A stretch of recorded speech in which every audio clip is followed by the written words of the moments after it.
야간에 공부하고 새벽에 동아일보 돌리고 낮에 9시에 출근해서 집집 가가호에 약 배달해주고 가장 역할을 해야 되기 때문에 네. 그런 생활을 한 7년 했죠. 이게 이렇게 몸을 혹사하셨고 그러니까 진찰받으시다가 팡풍 오시더라고요. 등에 근육이 다 없어져가지고 그래서 누워서 잘 수도 없었다고.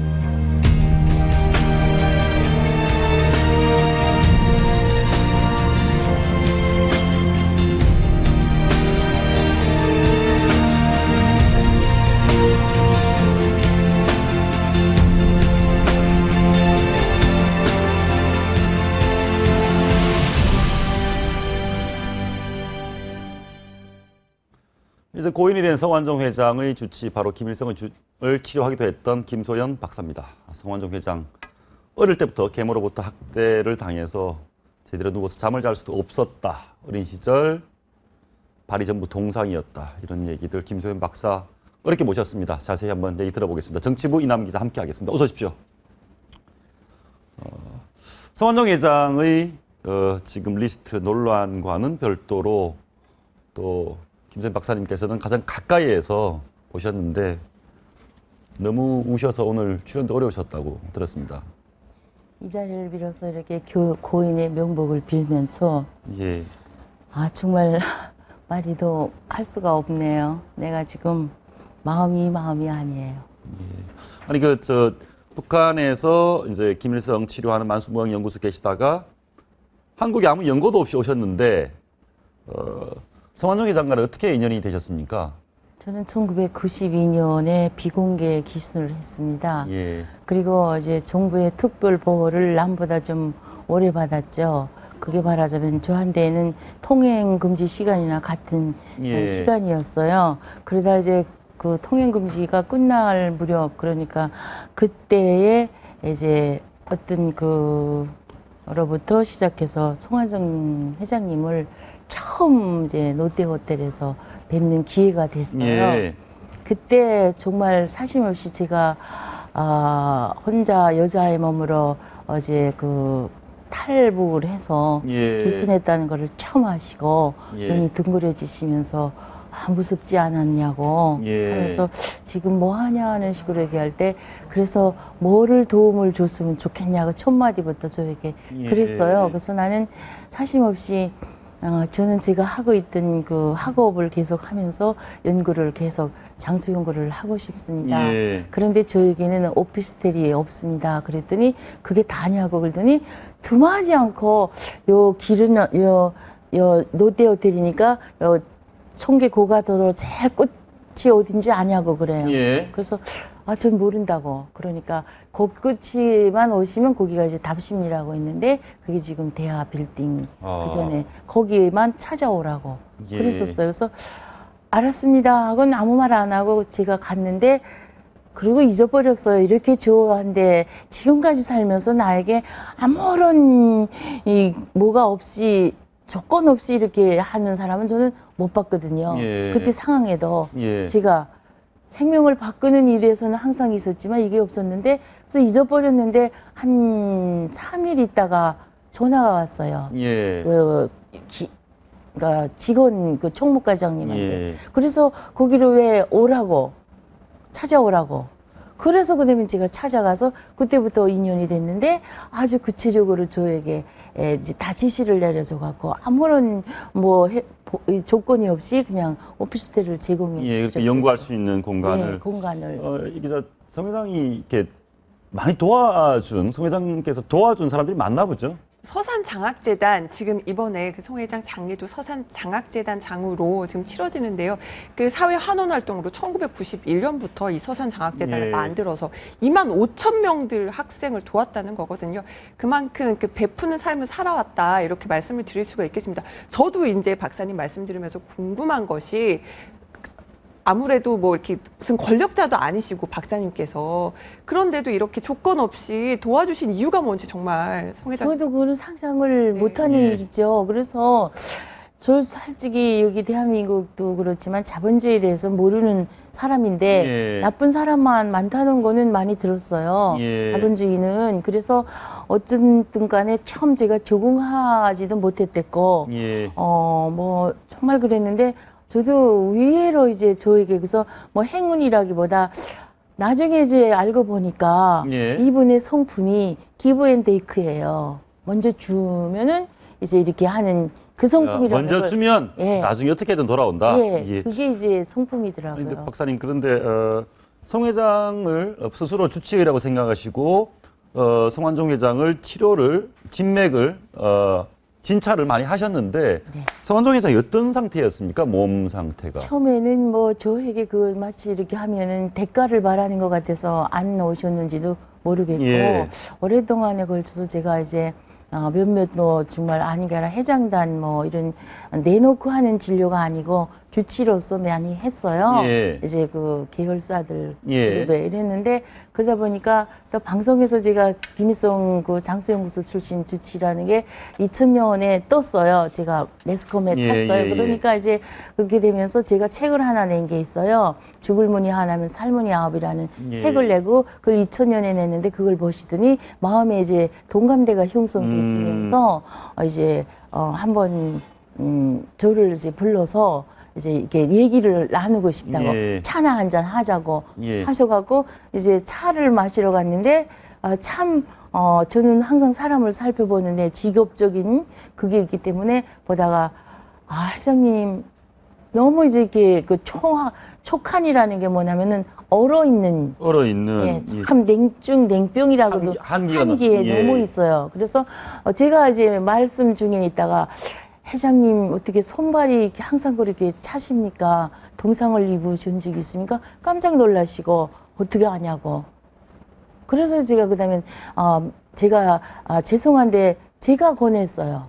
제가 한번 짚어봐도 괜찮겠습니까? 짚어보셨더니. 예. 그랬더니 처음에 볼 때 이제 이렇게 촉한해 두셨고 그래서 회장님은 다른 것보다 몸을 조금만 관리를 하셔야 되겠습니다. 예. 이렇게 돼서 이제 그러면 뭐 해주실 수 있냐 하는 걸로 저에게 믿음을 주시고 이제 몸을 내주셨어요. 말씀 들어보니까 뭐 뼈가 다 자라지 않았는데 등짐을 많이 져서 그렇다. 그는 뭐 이제 근육이 다 없었다. 예, 오랫동안에 걸쳐서 치료하고 하나하나 이제 몸을 만들어가는 과정에서 너무너무 이제 마음이 아픈 제가 그러니까 의사니까 지금 나타나는 증상은 원래 근본적으로 왜 그랬냐는 거를 알아야만 치료가 되지 않습니까? 근데 이거를 저는 환자에게 묻는 게 아니라 내 자신이 보고서 이러한 촉하는 이거는 그야말로 골수에 한기가 들어갔고 등창에게 등을 보면은 척추가 이 위에가 바르지를 않아요. 성완종 회장이. 예, 그래서 또 이 회장님은 항상 지키고 걸으시는 모습이 있어요. 예. 바르게 가지려고도 하지만 등 위에서 지지를 자꾸 누가 당기는 것 같은 느낌을 받으신다는 거죠. 예. 그래서 이게 왜 이렇게 됐습니까? 척추도 그렇지만 지금 몸이 뼈가 자라기 전에 너무 고되게 몸을 혹사하신 근거가 어디 있습니까? 아마 나는 그렇게까지 상상을 못하고 그래야만 이렇게 그 골병이 든다는 표현을 제가 했거든요. 예. 거기서 예. 이거는 골병에서부터 오는 이러한 증상에는 이렇게 될 수는 없습니다 하니까 회장님이 정말 나는 그때 나도 당황해진 게 내가 너무 함부로 말을 해서 그러나 하는 느낌도 받았어요. 진료를 받으시가 우시는 거예요. 눈물을 이렇게 누워서 이렇게 흘리시는 거예요. 그래서 너무 당황해가지고 뭐 어떻게 불편해 하세요? 하니까 어쩌면 그렇게 마음을 짚어주는 의사냐고. 그러면서 이제 얘기가 되더니 뭐 쭉 얘기는 안 하고 어렸을 때 정말 내가 뼈가 학교도 못 다니고 고등학교도 못 다닌 중학교 때 맨발 벗고 질통을 쥐서 구멍이 뻥 뚫어졌댔대요. 여기 너무 매서 여기 질통 미고 위에를 그 건설장에 올라다녀갖고 구멍이 뻥 뚫어졌던 자리라는 거예요. 그러면 그걸 잘 맞췄다고. 거긴 항상 아파서 누워서 반드시 잘 수도 없다고. 지금 현재까지도. 그리고 그때 구멍 뚫어졌을 때에는 몇 달을 누워서 못 주무셨다는 거예요. 엎드려서. 그래서 저도 그때 진료하다 말고 한참 울었어요. 참말로. 왜 울음이 나오는지도 모르겠고 상상도 안 나가고 죽은 지심도 아니고 이거는 이럴 수가 있나 하는 생각이 사람이 들어요. 이렇게까지 네. 학대를 당하고 자기가 혹사를 당할 수 그러니까 있나. 이거는 누가 학대한 게 아니에요, 분명히. 자기 자신이 학대했기 때문에 나로서는 이 사람이 성공인 오늘날에 와서는 모르지만 좀 어리석고 좀 멍청해 보이는 거 있잖아요. 예. 자기를 사랑하라. 그래서 제가 한마디 한 거 있어요. 자기를 사랑하지 않는 사람은 남도 사랑할 수 없다는 예. 말 회장님 아세요? 예. 제가 이런 말까지 제가 감히 음. 해드렸었어요. 예.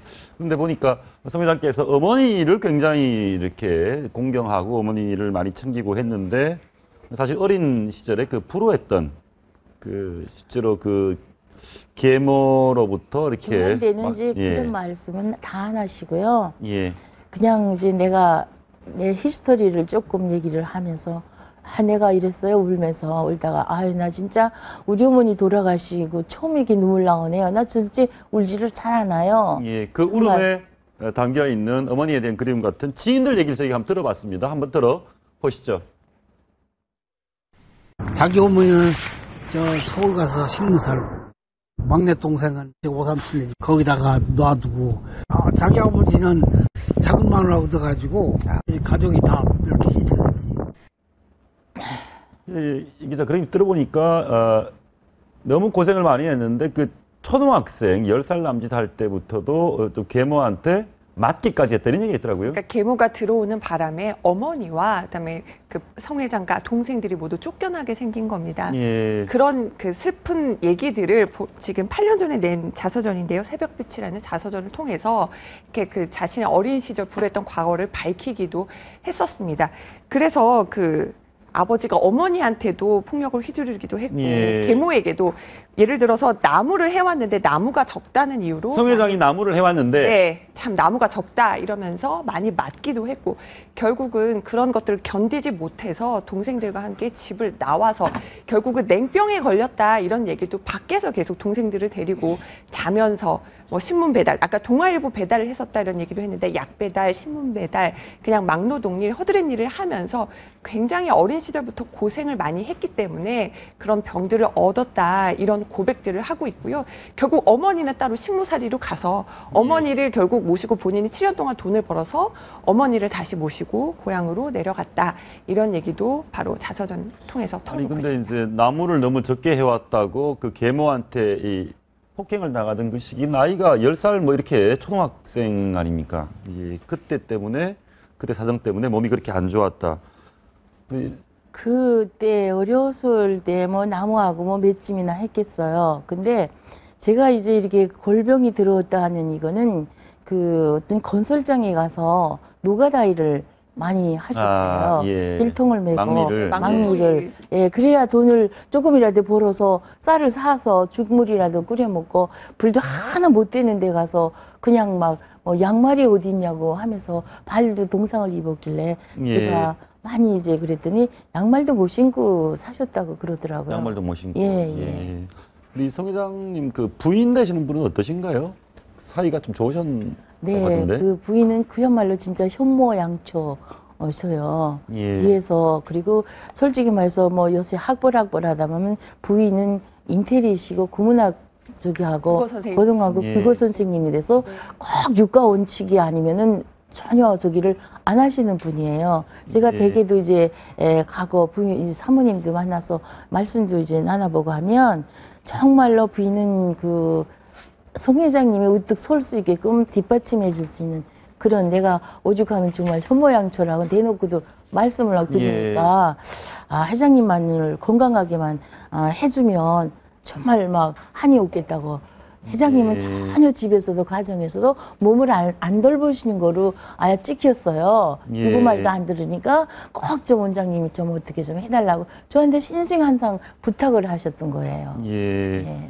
그러면 결국 말씀 들어보면 우리 저 김소연 박사님 얘기 말씀 들어보면 성완종 회장은 자기 몸은 전혀 돌보지 않고 예, 저는 깜짝깜짝 놀라는 게 참 이렇게 말하면 어떻게 저분에게 제가 이렇게 몸을 다 하고 옷을 뺏기 위해서 양복을 걸어드리고 눕혀놓고 온몸을 만지면서 진료를 할 거 아닙니까? 예.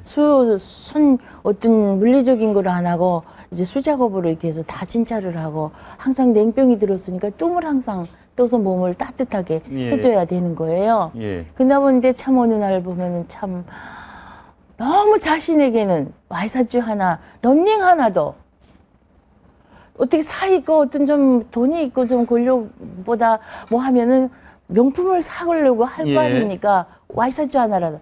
내가 너무 안타까워서 런닝도 그냥 막 팍 늘어난 걸 했길래 예. 회장님, 내가 이 어깨가 항상 시리고 아프니까 예. 여름 런닝 말고 이제부터는 팔 런닝 입으세요. 예. 내가 그러면서 팔 런닝 내가 사갖고 가니까 사실은 예. 내가 사갖고 갔어요. 러닝을 너무 예. 이제 헤어진 걸 입으시니까. 헤어진 거마다 여기 칼럼하고 쭉쭉 늘어나고 막 예. 해가지고 그래서 가니까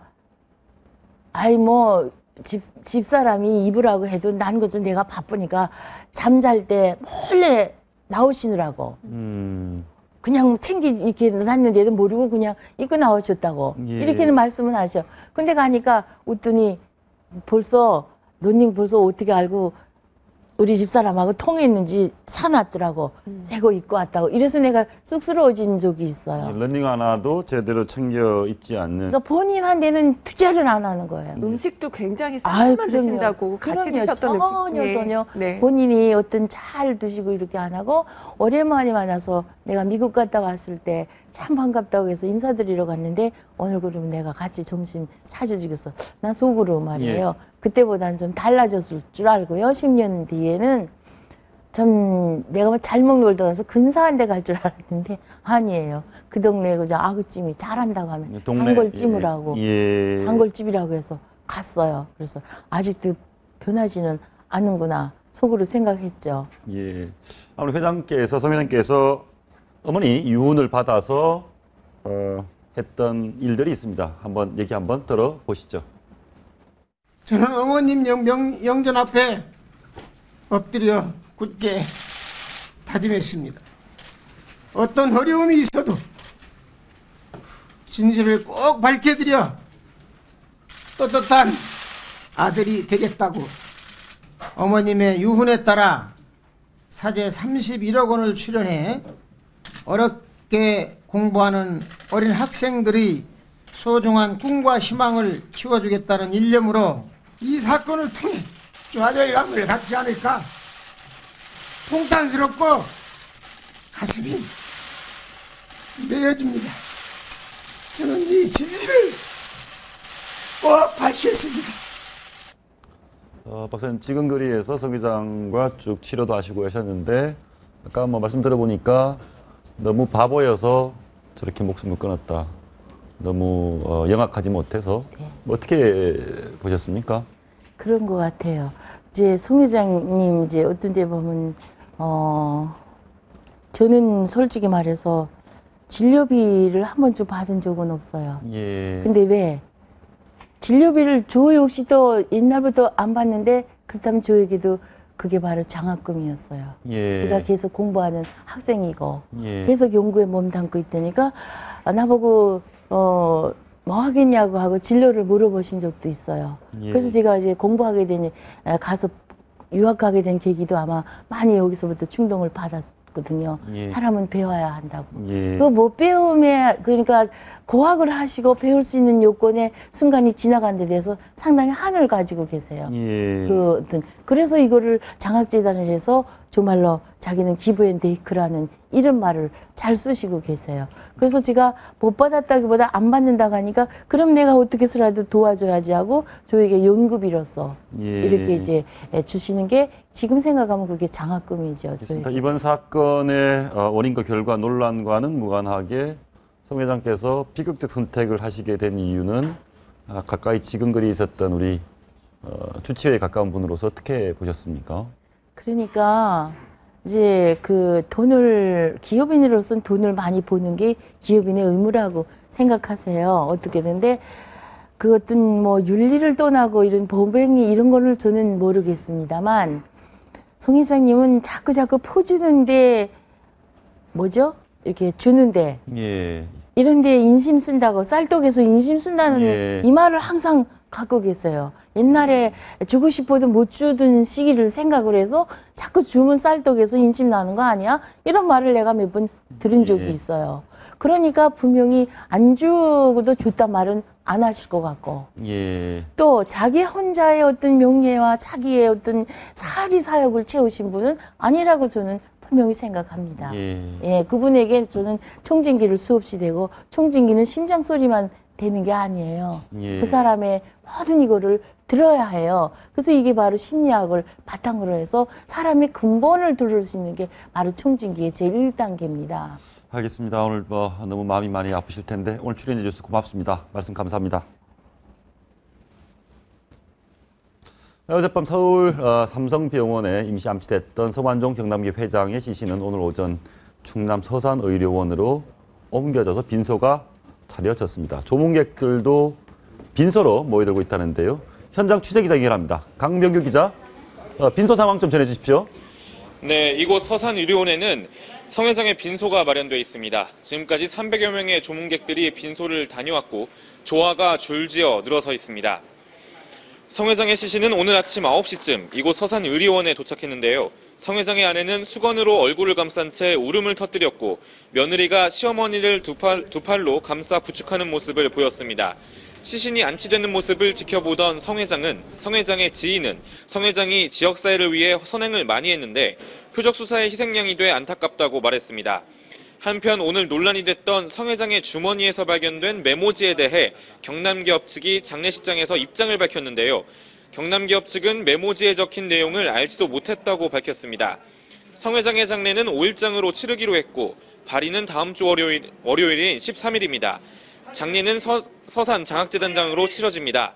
성 회장의 유서에 따라 부모 묘지 옆에 성 회장의 묘가 차려질 것으로 전해졌습니다. 지금까지 성 회장의 빈소가 마련된 서산의료원에서 채널A 뉴스 강병규입니다. 검찰이 성 회장의 주머니에서 발견한 쪽지에는 여권의 유력 정치인 이름이 빼곡히 적혀 있었습니다. 성완종 게이트가 열리는 걸까요? 당사자들은 전혀 사실이 아니라고 부인하고 있습니다. 그러나 고인은 말이 없습니다. 전원책 변호사 이진권 경희대 교수 최정 변호사 그리고 이남희 기자 계속 함께 하겠습니다. 어서 오십시오. 네, 안녕하세요. 많이 우울한 슬픈 상황인데 굉장히 복잡해졌습니다. 이번에 지금 이제 리스트가 공개가 됐습니다. 이 리스트 공개가 게이트로 간다고 보십니까? 원래 이게 뇌물 받을 때, 예. 이 후안에 양진이라는 사람이 그 뇌물을 거절하면서 한 말이 있습니다.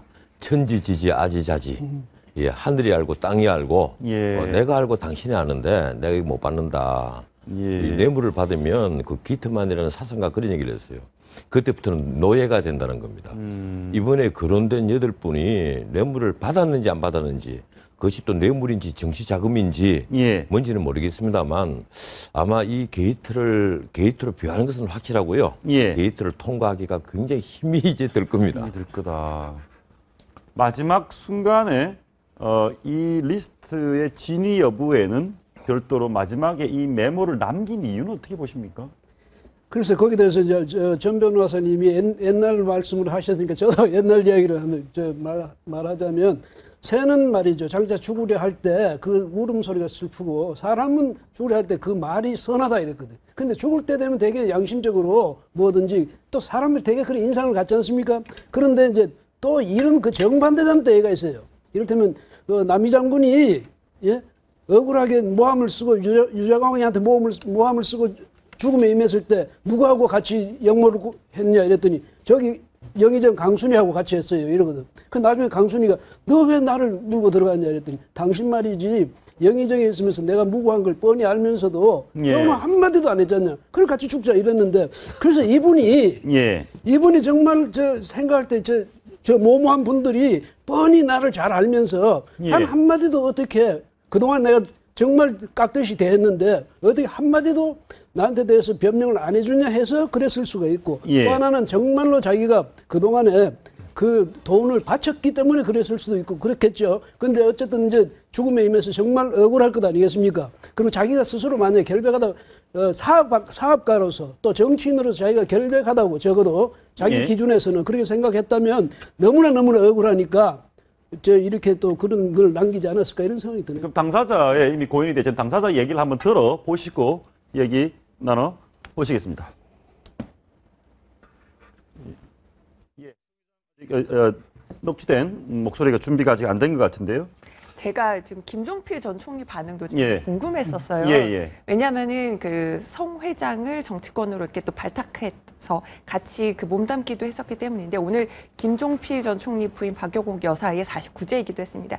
오늘 기자들이 이제 김종필 전 총리에게 성완종 회장에 대해서 예. 물어봤는데 내가 무슨 할 말이 있겠나 이런 짧은 말만 남기고 진짜 어필체 오늘 자택으로 들어갔다는 소식을 지금 들을 수가 있었고요. 예. 지금 이제 정치권 반응을 보면은 지금 새정치민주연합 같은 경우는 바로 지금 오후 5시 반부터 지도부가 대책 회의를 소집을 했습니다. 아무래도 이제 야권에 있어서는요. 예. 계속 야권 분열로 수세에 몰리다가 이번은 지금 박근혜 정권의 어떤 최대 정치 스캔들이다. 이렇게 지금 규정을 하고 지금 대책 회의 마련에 예, 아까 준비됐습니다.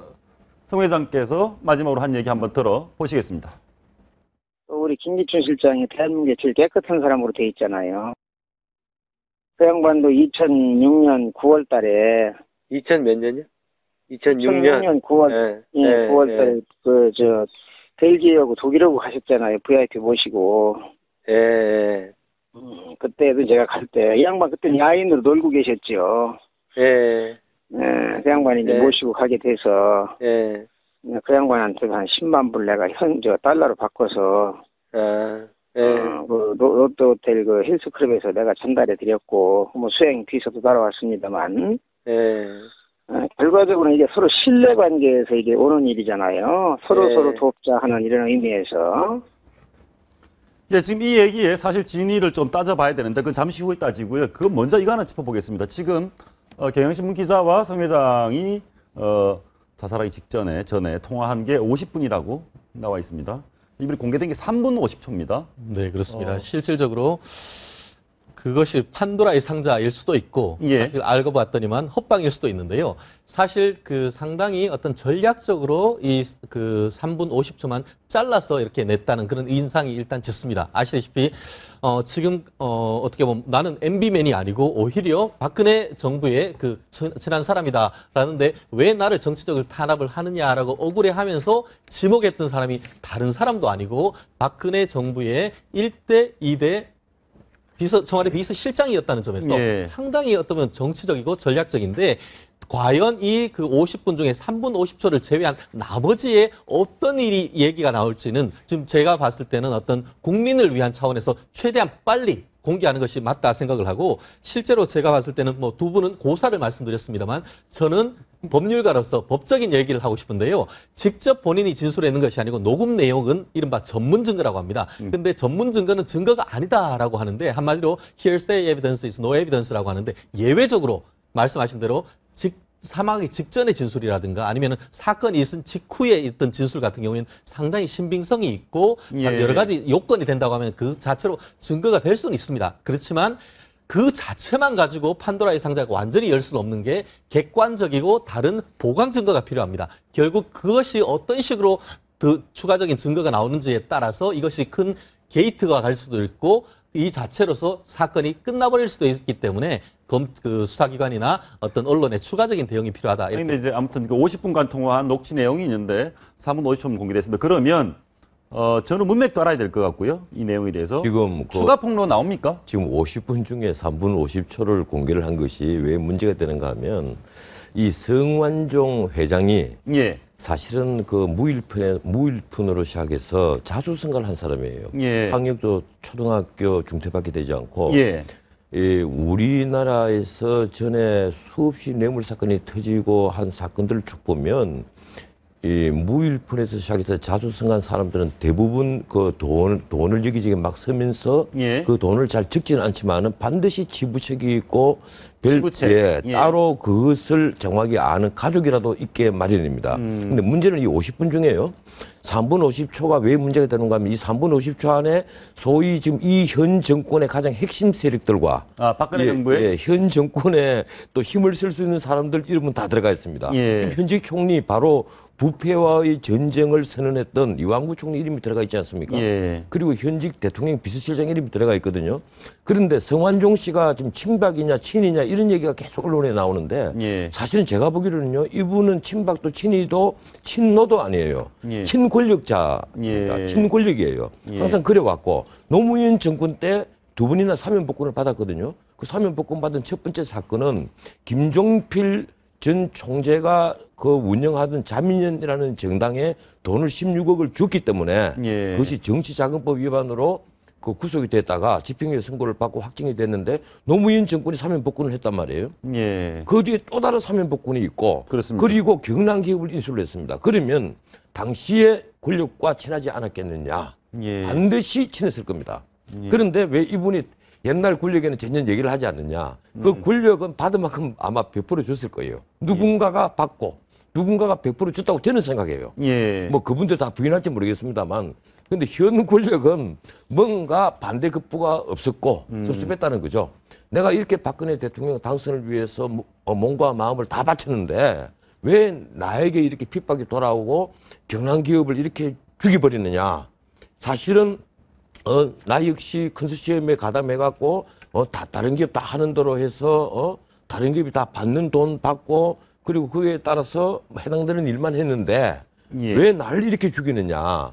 그리고 지금 검찰에서 이번 자운외교 수사를 하면서 자운외교와 MB 정권 간의 비리 간의 어떤 고리 역할을 하는 사람으로 성완종을 지목을 했고 그래서 수사를 하는데 두 번째 타겟이었지 않습니까? 포스코 다음에 경남기업이었거든요. 그렇습니다. 이러니까 본인이 자기 군명을 위해서 얼마나 전화를 많이 했겠어요. 근데 이완구 총리는 전화만 안 받았다. 섭섭했다. 그것이 이제 폭발한 거죠. 혹시 교수님 추가 폭로 있을 것 같습니까? 50분 중에 3분 50초는 굉장히 작은 부분이니까 나머지 40몇 분 안에서 있는 내용도 있을 텐데 여기에서 뭔가 추가 폭로가 나올 것 같습니까? 제가 볼 때 이번에 그 성완종 회장이 고 성완종 회장이 겨냥한 것은 지금 전 변호사님 말씀하셨지만 현 정권의 실세들 여기 보면요 여기 8분이가 있는 중에 홍준표 이 도지사를 빼고 나면 부산시장이라는 분이 만약 서병수 현 시장을 이야기한다면 또 측근이거든. 친박이거든. 그러면 친박 중에서도 핵심만 다 걸었단 말이죠. 이걸 보면 적어도 이 박근혜 정부가 나를 죽이려고 한다. 그 다음에 거기에 앞장서는 이완구 총리를 비롯해서 모두가 친박계 실세다. 그렇다면 나는 박근혜 정부를 죽이겠다. 이런 식으로 했을 수가 있거든요. 그래서 저는 아직도 우리가 물론 돌아가신 분이 저렇게 썼으니 거짓말 했겠냐는 그런 의심도 할 수 있겠지만은 또 한편으로는 저분이 만약에 정말 그런 감정이 복받쳤으면 그렇게 실세들을 모조리 걸어가지고 이런 식으로 했다. 그럴 때는 그 진실성에 대해서 아직은 우리가 좀 유보해놔야 되지 않을까. 왜냐하면 미리 이 사람 말 이거는 죽은 사람 말이니까 사실 가능성이 개연성이 높다든가 이렇게 단정을 해버리면요. 살아있는 저분들은 어떻게 됩니까? 그래서 일단 그렇게 해가지고 진위를 지금부터 분명히 그 진위를 가려내야지. 지금 와서 우리가 어떤 예단을 해버린다면 만약 살아있는 저분들이 아닐 경우에는 정말 성완종 전 회장이 오직 그런 복수심에 불타서 만약 같이 끌고 갔다면 그때는 어떻게 하고 있죠? 왜냐하면 왜 이런 말씀 드리냐면 개연성이 있다는 얘기죠. 전번에 최교선 게이트 있잖아요. 이해창 당시 한나라당 총재가 미국 갈 때 20만 불 줬다고 그걸 설원리 의원이 폭로를 했잖아요. 나중에 해보니까 아니었잖아요. 그런 시기를 그럴 가능성도 있거든요. 그래서 일단은 우리가 이 문제를 지금 굉장히 쇼킹한 문제니까 일단 이렇게 우리도 말하자면 좀 약간 흥분할 수 있는데 대신에 사법당국이라든지 이런 데서 차분하게 진위를 좀 밝혀나갔습니다. 그래도 지금 통상적으로는 고인이 되신 분이고 돌아가시기 전에는 좀 더 사실에 가까운 말을 하지 않을까라는 게 통상적인 우리의 정서라서 복수심까지는 저희가 좀 아직까지는 좀 많이 나간 것 같고. 지금 문제는 말이죠. 하나만 더 말씀드리자면 허태열, 김기춘 이런 분들은 사실 문제가 아니에요. 이분들이 이미 비서실장에서 물러났고 다시 롤백하기가 힘든 분이니까 큰 문제가 아닌데 청문회 때 아주 험로를 거쳐서 여러 가지 도덕적 질타를 받고 총리가 돼서 첫 번째 한 발언이 바로 부패와의 전쟁을 선언했던 이완구 총리 아닙니까? 예. 이 이완구 총리 이름이 더 크게 나와버렸다는 거예요. 그리고 신임 이병기 대통령 비서실장 이름이 그 밑에 딱 따라붙어 있거든요. 액수는 안 지켜가 있지만은 예. 자, 이 두 분이 이제 의심을 받기 시작하면 과연 부패와의 전쟁을 앞세워서 그다음 경제 살리기를 하려 하는 이 박근혜 정부의 국정 동력 이것이 훼손되지 않겠느냐? 엄청나게 예. 훼손될 겁니다. 그 부분은 저기 좀 한번 지켜보고요. 조금 있다가 한번 또 대화를 나눠보겠습니다. 그 얘기에 대해서는 일단 지목된 당사자들 중에 가장 원로가 이제 김기춘 전 대통령 비서실장인데 성완종 돈 받았나? 저희가 봤더니 일단 본인은 아니라고 하는데 본인 얘기를 먼저 한번 들어보고 분석을 좀 해보겠습니다. 들어보시죠. 전혀 사실무근입니다. 그때 롯데호텔에서 만난 일도 없거니와 예. 그런 돈을 받은 일도 없습니다. 네. 이분이 살아 생전에 계시면 내가 대질하고 참 이 얘기를 해서 시시비비를 가리겠는데 이런 허황된 황당무계한 얘기를 하고 떠나버리셨기 때문에 이 제 억울한 심정을 어떻게 호소를 해야 될는지 정말 안타깝습니다. 네. 전혀 게 아닙니다. 저는 그런 식으로 살아오지 않았습니다. 수행비서가 누군지 나 수행비서를 만난 일도 없거니와 그런 일이 없습니다. 없다는 것을 어떻게 증명합니까? 없는 것은 없는 것이죠. 예, 저 말씀을 들어보니 뭐 저 말씀에도 일리가 있겠다 싶은데 제가 내용을 한번 봤더니요. 이렇습니다. 성완종 메모의 금품 전달 일시는 2006년 9월 26일입니다. 근데 이 돈이 김기춘 실장을 비롯해서 당시 박근혜 지금의 대통령과 유럽에 가기 위한 경비를 줬는데 6월 23일 날 이미 출국을 했습니다. 이거 날짜를 본인이 헷갈릴 수 있는 건가요? 헷갈릴 수는 있겠죠. 그런데 그때 야인은 아니었어요. 국회의원이었어요. 예, 여기 그러니까, 있듯이 야인이라고 얘기했는데 확인해봤더니 그때 나는 야당 국회의원이었다. 17대 국회의원 현직 국회의원이었다는 점에서 상당 부분 네. 이번 성완종 씨의 진술에서 상당 부분 어떻게 보면은 신빙성이 떨어지는 부분이 있고 그뿐만 아니고 지금 출입국 일시 관련해 가지고도 26일 날 줬다라고 하는데 그때는 나는 벌써 외국에 가 있었다 해서 한국에 없었는데 그때 어떻게 돈을 받느냐 이런 그 항변을 하고 계시고 또 한 가지가 무슨 얘기냐 하면은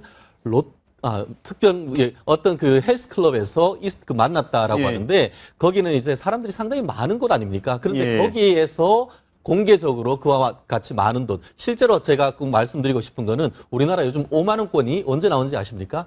2009년 6월 23일 날 나왔습니다. 그렇기 때문에 이 당시에는 아마 그 10만 불이라고 하면은 상당히 큰 돈이죠. 그렇기 때문에 그러한 공개된 장소에서 돈을 어떻게 줄 것이냐 이렇게 지금 반박을 하고 있기 때문에 그러한 점에서는 어떻게 보면은 상당 부분 지금 적어도 지금 김기춘 비서실장 입장에서는 상당 부분 항변을 하고 있는 것이 아닌가 하는 그런 생각이 듭니다. 달러로 바꿔줬다 했잖아요. 근데 달러가 만약에 10만 달러면 그건 굉장히 좀. 아닙니다. 10만 불 얼마 안 됩니다. 요 정도입니다. 100만 불이라고 하면 물론 100불이라고 하면은 그럴 수는 있을 그럼 봉투에 넣어서 아니 원래 달러를 뇌물을 줄 때는 99.9%가 100불짜리 달러를 씁니다. 1000불짜리를 쓰지 않고요. 그다음에 그건 어떻습니까?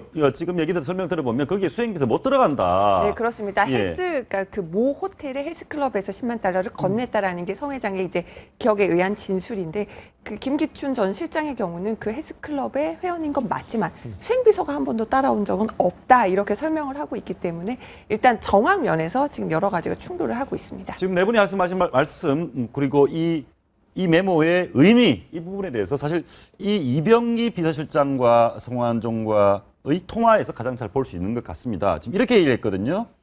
몇 번 전화 와서 혼을 냈다. 이병기 실장의 얘기입니다. 성완종 경남기 회장이 전화가 오길래 혼을 냈다.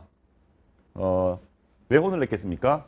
검찰에 전화 좀 해서 저 좀 잘 도와주세요라고 했더니 떳떳하게 가서 조사받으라. 이런 내용이면 연락하지 마라 라고 했습니다. 그리고 여기에 이제 메모에 이완구라는 이름이 있으니까 그와 관련해서 이완구가 수사 지시했잖아. 그러니까 이완구 총리가 수사 지시, 부패와의 전쟁을 시작했기 때문에 억하심정이 있어서 그런 것 같더라라는 게 지금 이병기 실장의 자기 나름대로 해석입니다. 그리고 마지막으로 섭섭하니까 그랬던 것 같다. 이건 이병기 실장의 해석입니다. 그 메모에 자신이 이름이 왜 남아있나 예. 보면은 특정 그 리스트를 보면은요 몇몇 의원들은 좀 이제 그 돈이 적혀져 있는데 이완구 총리와 이병기 비서실장의 경우는 이완구, 이병기 점점점 거기에 무슨 돈의 액수나 이런 것들이 적혀져 있지 않습니다. 아마도 이제 이병기 비서실장 이름을 적은 거는 막판에 정말 죽기 전까지 도와달라고 이렇게 요청을 했는데 뭔가 그 구명 호소를 들어주지 않은 데 대한 어떤 서운함이 반영돼서 메모에 있지 않았겠느냐 하는 관측이 나오는 거죠. 문제는 그 성완종 회장이 초등학교를 중퇴를 하고 구두 닦기로 시작해서 평생 돈을 모은 분 아니에요? 이분은 사람을 사귀고 그리고 사람과 인연을 맺는데 돈 이외에는 자랑을 할 게 없고 매개로 삼을 게 없는 거예요. 다른 인연을 만들 게 없는 분이란 말이에요. 그래서 이분이 충청 포럼이라는 걸 했지 않습니까? 그렇죠. 거의 충청도에 있는 그 유명 인사들을 결집을 해서 2007년 아마 그 대선 그 무렵에 만들어진 것이 충청 포럼입니다. 이 충청 포럼에서 이 양반이 주도를 했다는 것은 가장 많이 돈을 거기에 출연했다는 이런 얘기거든요. 근데 그래서 이분과 어떤 교육 관계가 있었다 그러면 저는 그렇게 생각해요. 내가 이게 그 죽은 성완종 씨 편을 드는 것이 아니라 이분과 어떤 교육 관계 있었다 그러면 돈에서 자유로울 수 없다. 성완종 회장과 인연이 있었다면 돈에서 자유롭기가 힘들다. 그건 저는 그렇게 해석을 합니다. 그리고 아마 이완구 총리에게 섭섭했던 건 이 점이 더 작용했던 것 같아요. 제가 그 몇몇 내 아는 분들에게, 기자들에게 내가 오늘 통화를 좀 했는데 들으니까 그런 얘기를 하더라고요. 부여 선거 때 그 보궐선거 때 가장 열심히 뛰어줬다. 현역 의원으로서 열심히 뛰어줬는데 돌아오는 것이 이런 거니까 너무 섭섭하다는 거죠. 그리고 전화도 한 통 받지 않더라. 오늘 이완구 총리 해명을 자료를 냈어요. 근데 이런 부분이 있습니다. 성완종 회장과는 개인적 친분이 그렇게 두텁지 않다. 이거는 뭘 의미하는 걸까요? 아무도 같은 충청권에 몸담았었고 그런데도 그냥 19대 의원으로서 같이 잠깐 일했을 뿐이지 개인적으로 특별히 이렇게 친분이 없다. 정황이나 그때 열심히 선거에 뛰어줬다든가 여러 가지 내용을 보면 이완구 총리가 꽤 친했던 거 아닙니까, 친분이? 그렇죠. 이렇게 그 선거 때도 많이 도왔고 충청권 같이 인사고 또 선진통일당에 몸담기도 했었고 여러 가지로 같이 인연의 고리들이 많은데 굳이 보도자료를 내서 개인적인 친분이 별로 없다라고 얘기하는 것도 굉장히 좀 시사하는 바가 크다. 그러니까 선긋기 하는 게 아니냐. 한마디로 이제 돌아가신 분은 말이 없으니까 일단 선을 그으려고 하는 그런 의도가 보이는데 지금으로서는 어떻게 보면은 그 메모에 올라갔다는 사실 자체로서도 상당 부분 어떤 정치적 타격을 입을 수밖에 없는 그런 상황이고 사실 지금 이것이 우리 그 교수님 말씀하신 대로 진실일 수도 있고 아닐 수도 있습니다. 어떻게 보면은 그 법적인 입장에서 봤을 때는 이른바 수사의 단서에 불과한 것입니다. 그렇기 때문에 이거를 가지고 왈가왈부 특히 정치인들은 다른 증거가 없어도 이거 하나로 침소봉대해서 정치적 타격을 입히려고 그런 의도를 가지고 있겠죠. 근데 이제 법률적인 입장에서 봤을 때는 그런 식으로 접근해서는 안 되고 아시다시피 무죄 추정 원칙에 우리가 생각을 하고 형사사건은 굉장히 사람의 인생을 좌우할 수 있는 그런 문제이기 때문에 의혹은 제기하되 그러려고 하면은 조금 더 객관적인 근거를 보태서 하는 것이 어떤 국민들의 어떤 여론에도 합당한 것이라 저는 그렇습니다. 그런데 저는 아까 말씀하셨듯이 추가 다른 정당이라든지 다른 정치인에 대한 폭로가 있을 것이냐 없을 것이냐 저는 그건 아닐 것이다. 왜 그렇게 보냐면 이제 전 변호사님이 성완종을 위한 변명을 좀 해주셨으니까 저는 또 이쪽에 지목받은 사람들 위한 변명을 좀 해준다면 이 성완종 회장으로서 고 성완종 회장으로서는 확실하게 이 박근혜 정부 만약에 박근혜 정부가요 이번에 여기서 정말 이만큼 나오면 박근혜 정부 이제 아무것도 못합니다. 지금 벌써 3년차 아닙니까?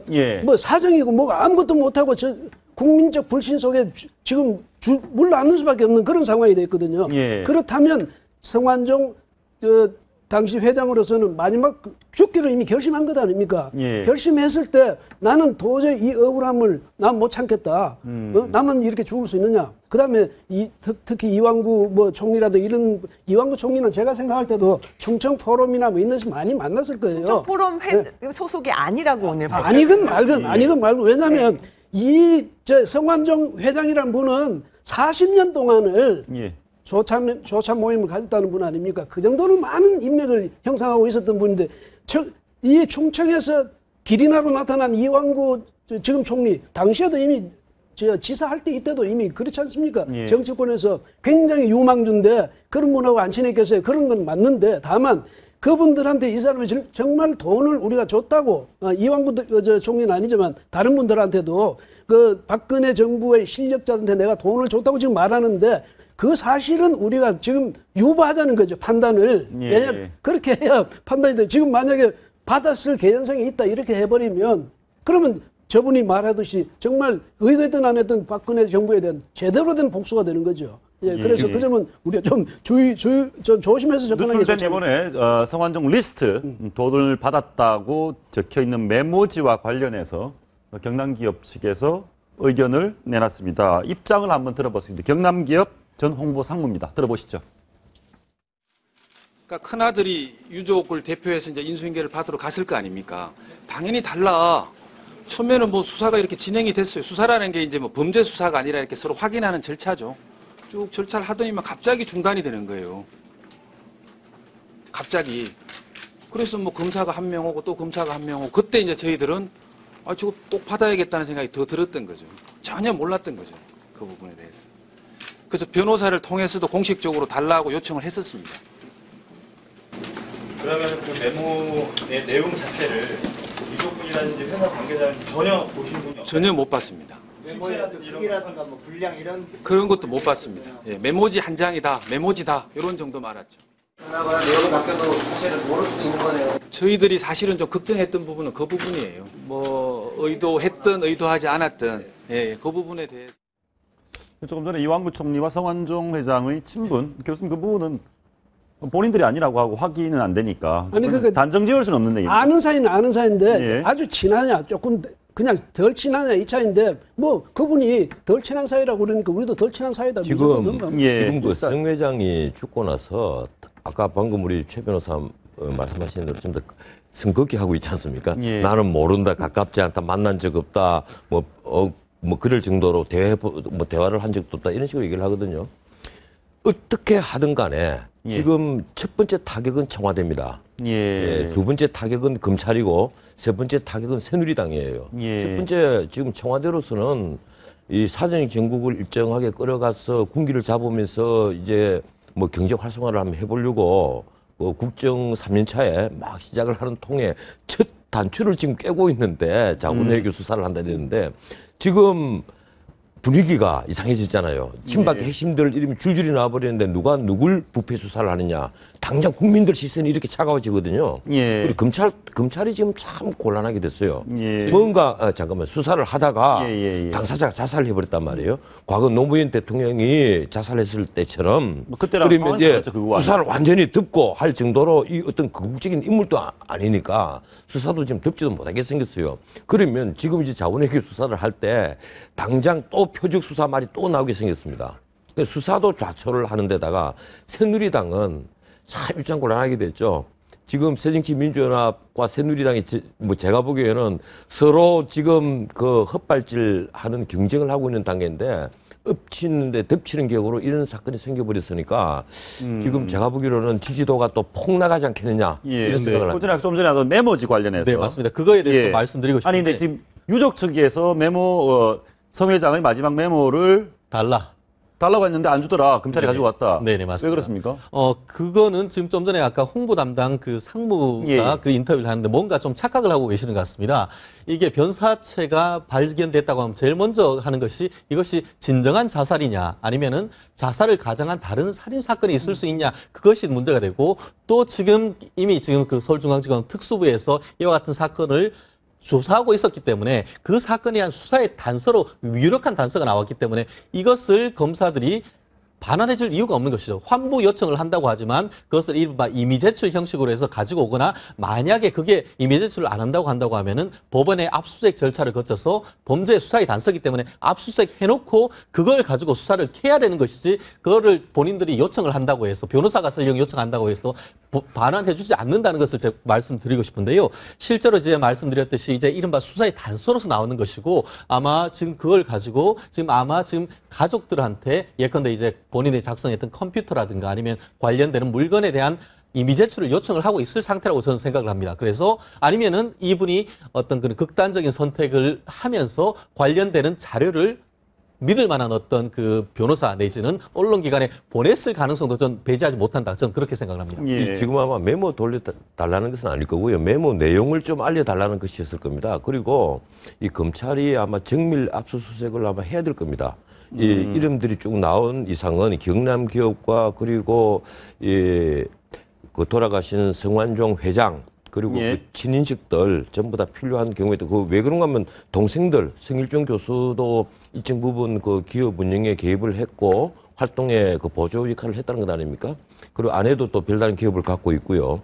그래서 전부 다 압수수색을 다시 한번 정밀 압수수색을 해야 될 걸로 압니다. 그렇지 않고는 국민적 불신을 해소할 길이 없어요. 그러니까 아까 전 변호사님 지적하셨듯이 제가 볼 때는 만약에 정말로 줬다면 어딘가에는 지금 압수수색을 하면 어딘가에는 분명히 기록이 돼 있거나 누가 증인이 있거나 분명히 할 테니까 이번 참에 확실히 이건 밝히고는. 왜 그런가 하면요. 기업이 잘 나갈 때는 돈 뭐 매덕 주고 하는 게 아무 상관이 없어요. 여기 있으면 뺏어, 자기 돈에서 뺏어 줄 수 있습니다. 근데 지금 경남기업은 굉장히 어려운 상황이에요. 그래서 돈을 얼마를 마련한다고 하면 그것은 최소한 자기 아내나 동생이나 주변에 있는 가장 가까운 자금을 마련하는 부하들이라도 알게 마련입니다. 그걸 모르게 성완종 회장이 독자적으로 그 돈을 마련해서 어디 전달하고 할 수가 없는 상황이에요. 그럴 정도로 경남기업은 지금 아주 코너에 몰려가는 회사들이거든요. 근데 그 부분은 약간 팩트가 다른 것 같습니다. 사실 그 대우그룹으로부터 경남기업을 인수했는 게 2000년대 초반인 것이고 돈을 지금 투입받았다 했다는 것이 2006년이기 때문에 아마 그때 같은 경우에는 아마 워크아웃도 그런데 최근 얘기 들어보면 때문에 본인이 뭐 변호사비도 동생들이 도와줬다고 할 때 굉장히 최근에 어려웠던 거죠. 맞습니다. 지금 같은 경우에는 경남기업이 지금 기업 회생 절차를 하고 있기 때문에 단 100만 원 쓰는데도 법원의 허가를 받아야 됩니다. 그렇기 때문에 지금 만약에 이게 돈이 문제가 됐다고 하면은 전 변호사님 말씀이 정확하게 맞지만 이거는 지금이 문제가 아니고 거의 10년 전, 9년 전에 있는 사건이기 때문에 경제적 상황이 그때와 지금은 좀 달랐을 수도 있다. 아니 달랐더라도 이번에 달랐더라도 마찬가지. 왜 달랐더라도 마찬가지냐. 그때 돈이 아무리 많더라도 이분들이 누굴 돈을 줄 때는요. 자수성가문 아닙니까? 이런 분이 돈을 허투루 안 씁니다. 그렇습니다. 줄 때는 반드시 어딘가는 무슨 흔적은 반드시 남깁니다. 그런데 지금 홍문종 의원, 유정복 인천시장, 서병수 부산시장 모두가 금시초문이다. 나는 그 사람하고 친분이 없다. 아니다. 절대 아니다. 지금 거론된 분 중에 예컨대 서병수라든가 홍문종이라든가 그리고 홍준표라든가 제가 지금 김칭을 다 생각하겠습니다. 그리고 이완구 또 그 이병기 이런 분들 최근 문제예요. 과거의 오래전의 문제가 아니고 지금 허태열 그리고 김기춘 두 분은 과거의 문제일지 모르겠는데 김기춘도 뭐 그렇게 오래된 과거가 아니잖아요. 이번에 당선된 이후니까 그냥 최근의 문제란 말이에요. 이 기업이 어려워진 상태에서 여기저기 로비를 했거든요. 수사를 중단해 달라라든지 뭐 자금 지원이라든지 여러 로비가 있었을 텐데 그 문제예요. 그러니까 이것은 정밀 압수수색을 하면 나는 무엇인가 근거가 나온다고 생각합니다. 그런데 제가 보기에 뭐 사실 제가 뭐 추정할 수밖에 없는데 돌아가시기 전에 스스로 목숨을 끊겠다고 생각하기 직전이면 좀 거짓말은 안 하실 것 같다는 생각을 좀 보통은 하게 되고 그렇죠. 그런데 만약에 해명하시는 분들 난 뭐 일면식도 없다 모른다면 그러면 송 회장이 이 정권의 실세들을 지목을 해서 사실이 아닌데 지목을 했다는 얘기인가요? 아니 그러니까 이렇게 할 수가 있어요. 그래서 우리가 섭섭함 때문에 판단을 요구하자 했고 또 하나는 뭐냐면 나만 죽을 줄 아는 박근혜 정부 같이 한번 고통을 겪어봐라 이런 심리가 있을 수 있는데 문제는 저분들이 정말 말하듯이 왜냐하면 이미 저렇게 이름이 오른 자체로 저분들은 지금 회복할 수 없는 지금 상처를 입게 됐거든요. 그런데 또 하나는 뭐냐면 저분들 대부분은 제가 생각한데 미루어 짐작한데 우리가 이것도 상식적으로 미루어 짐작한데 사회 통념상 아는 분들일 거예요. 서로 다 좀 아는 분들인데 과연 정말 친하게 해가지고 돈을 서로 주고 받을 정도의 친함인지 아니면 그냥 알고 지내는지. 근데 저도 이 새누리당 그 주변에 한 분 이분 돌아가시기 전에 성완종이라는 분이 정말 그 친박이고 그 안에 잘 아는 애들 새누리당 안에서 말하자면 친박뿐 아니고 새누리당 안에서도 그분이 정말 친박이었는지 우리 그것 자체를 잘 모르는 분이 대부분이래요. 그 정도로 사실은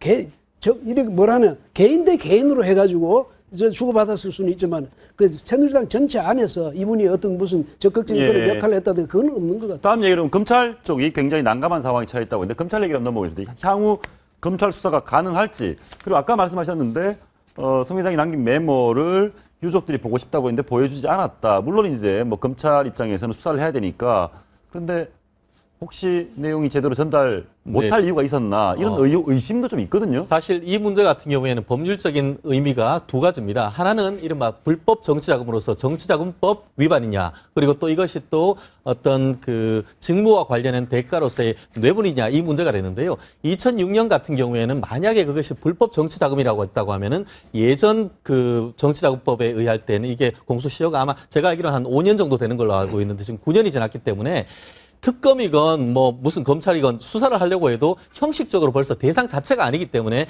그 정치자금법 위반으로 해서 적어도 검찰은 사건을 진행을 안 합니다. 그렇지만 이것이 만약에 대가 관계가 있었다라고 한다고 하면은 그것이 뇌물죄가 되는데, 뇌물죄가 그 금액이 3천만 원을 넘어가면은 형법이 아니고 특가법, 특정범죄 가중처벌법 위반이 되는데요. 이것이 1억 원 넘을 때는 지금 법정형이 무기 또는 10년 이상의 징역으로 되어 있습니다. 그렇다고 하면은 그것이 현재 공소시효가 10년으로 되어 있습니다. 그러면 아직 1년이 남아 있다는 것이죠. 그렇기 때문에 이번에 같은 경우에는 본인은 지금 아까 그 대화 내용에 그 성완종 그 회장이 이게 뭐 공소시효가 지나갔는데 뭐 이런 얘기도 나오지만 만약에 그것이 대가성이 있고 직무 관련성이 있는 것이라는 어떤 단서가 만약에 일부라도 포착이 된다고 하면은 그런 점에 있어서는 아마 검찰이든 특검이든 어떤 조사가 될 가능성이 있다. 그렇지 않습니까?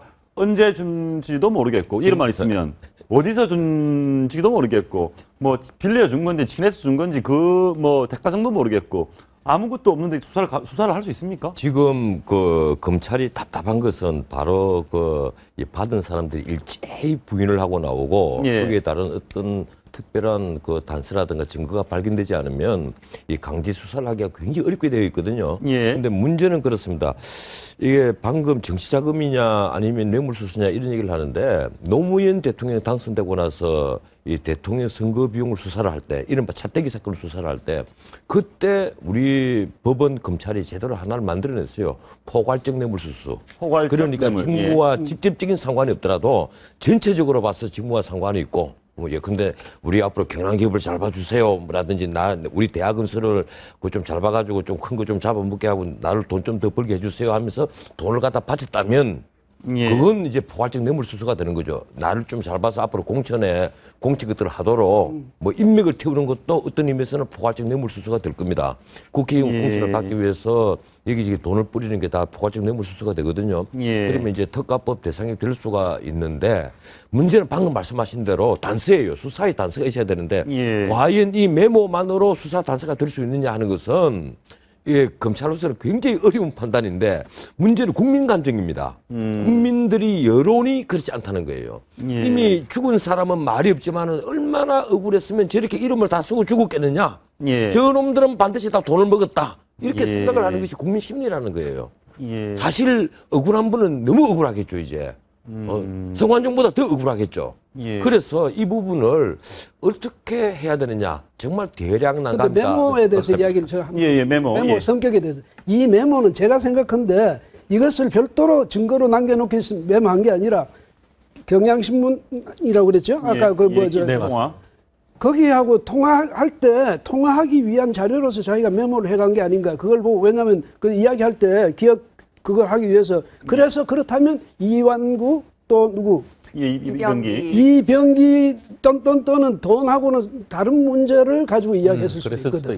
그러니까 이제 아까 말씀하신 대로 50분 분량이 전부 드러나면 거기서 만약에 정말 어떤 증거가 나타난다면 모르겠지만은 이 메모 자체는 아마 그런 성격이니까 메모보다는 오히려 그 50분짜리 그것이 나와야 될 것 같아요. 그 50분 테이프를 빨리 공개를 해야 되고 이 경향신문에서 만약에 공개를 안 한다면 뭐 취재원 보호 여부를 떠나가지고 이것은 검찰에서 압수수색을 해야 되냐 압수를 해야 될 문제 아니겠느냐 이렇게 보고, 또 하나는 그 돌아가신 성 회장과 통화를 한 기자들이 많이 있답니다. 경향신문뿐 아니라 제가 보기에는 어느 다른 기자들도 녹취한 기자들이 있을 거예요. 있는데 지금 경향신문이 먼저 터뜨린 것이고 그래서 후속 또 폭로라든지 후속 기사도 나올 수 있지 않겠느냐, 저는 이렇게 생각을 합니다. 근데 검찰에서 일단 성 회장 수사는 그만하겠다는 거죠. 그런데 일단은 메모 관련해서 밝혀졌기 때문에 이 메모 수사에 대해서는 해외 자원 개발 관련한 수사에 이어서 이게 지금 국민들이 이제는 놓치지 않고 보기 때문에 이 부분도 분명히 근거를 가지고 수사를 좀 확대한다. 이렇게 예. 제가 지금 검찰 출입 기자를 통해서 전혀. 아니, 성 회장은 저 공소권 없음이 되겠지만은 네. 그하고 관련되는 상대편 예? 돈을 받았다는 의혹을 사고 있는 분들 이분들에 대해서는 만약에 거기서 어떤 이 근덕증이 나오면 메모와 수사를 관련해서도 그렇죠 수사를 해야 되는 것 아닙니까? 이거를 저는 잘 덮고 모르겠는데. 넘어간다면 이제 예. 검찰에 대해서 또 국민들의 비판이 그렇습니다. 커지기 예. 때문이죠. 우리 송 회장의 동생이 그런 얘기를 했습니다. 너무 억울하다. 송 회장의 동생이 한 얘기를 들어보면 명예를 소중히 여기는 사람이었다. 300억 장학금도 줬는데 세금 떼먹은 돈으로 아이들에게 줬다는 소리를 들어야 되겠느냐 한탄을 했다. 자, 이런 얘기가 나오는 상황에서 제가 이 말씀 드린 이유가 이것이 이번 4.19 재보선에 집권 여당에게 아주 부정적으로 작용하지 않을까요? 저는 이미 새누리당은요 저 엄청난 타격을 받아서 아까 전 변호사 말씀하셨습니다만 아마 저 표가 엄청 떨어지는 소리가 지금도 들리는 것 같은데 그래서 참 이 선거라는 건 흔히 하는 말로 뚜껑을 열어봐야 한다지 않습니까? 이런 가변성이 있는데 새누리당은 좀 안 된 얘기지만 이것 때문에 이게 진이 떠나서 이렇게 이 의혹이 제기된 자체만으로 새누리당은 엄청스러운 그런 시련에 네. 정치권에서도 지금 여당 야당에서도 이번 재보선은 그럼 새누리당 입장에서 물 건너갔다 이렇게까지 생각합니까? 그러니까 초대형 악재인 거 맞고요. 아. 새누리당 관계자들 모두 지금 이 말을 아끼고 있는데 또 야당에서도 이걸 너무 이제 정치 공세화해서 뭔가 선거에 이용하려고 하면 또 역풍 분다. 그래서 또 좀 말을 아끼는 분위기고요. 사실 그 판도라의 상자라고 얘기했던 것이 과연 그러면은 나머지 50분에 여당만 있느냐 이것들도 국민들이 지켜보지 않을까 싶습니다. 그래서 이제 그게 핵심이죠. 그 노무현 정권 때 두 차례나 걸쳐서 사면 복권을 받았고 그 당시에 문재인 대표가 민정수석을 했습니다. 물론 민정수석이 사면 복권을 다 결정하는 건 아니고 법무부에서 올리는 것을 민정수석이 대통령에게 결재를 받는 것입니다만 어쨌든 민정수석이 담당 수석이니까 문재인 대표로서도 이 문제 확대돼 갖고 자기에게 불똥이 튈 가능성이 없지 않아 있다 하는 생각은 할 거예요. 이 경남 기업이 성완종 회장의 가장 혜택을 입었던 시기는 MB 시기도 아니고 그렇죠. 박근혜 정권도 아니고 바로 노무현 정권이거든요. 그때 회사가 가장 컸고 가장 큰 부자가 됐으니까 그 전에는 그 경남기업은 성기소 회장 거였어요. 맞습니다. 경남기업이 성기소 회장이 박근혜 대표 집을 성북동에 지어준 것 아닙니까? 전두환 시대 때. 그 다음에 대우로 넘어갔다가 넘어갔죠. 근데 문 대표는 오늘 기자들이 물어보니까 이번 사건에 대해서 어떻게 생각하느냐 하니까 성 회장, 그러니까 죽기 전에 남긴 말인 만큼 진실이지 않겠냐 하면서 또 강하게 비판을 했습니다. 본인이 고인이 남긴 마지막 말이 진실인지 아닌지는 검찰이 밝혀야 될 몫으로 남았습니다. 오늘 나와주셔서 고맙습니다. 네, 고맙습니다. 성완종 리스트, 의혹은 눈덩이인데 고인은 말이 없습니다. 조금이라도 이 사건의 진실을 밝힐 수 있는 근거는 모두 공개하는 것이 바람직해 보입니다. 시청해주신 여러분 고맙습니다.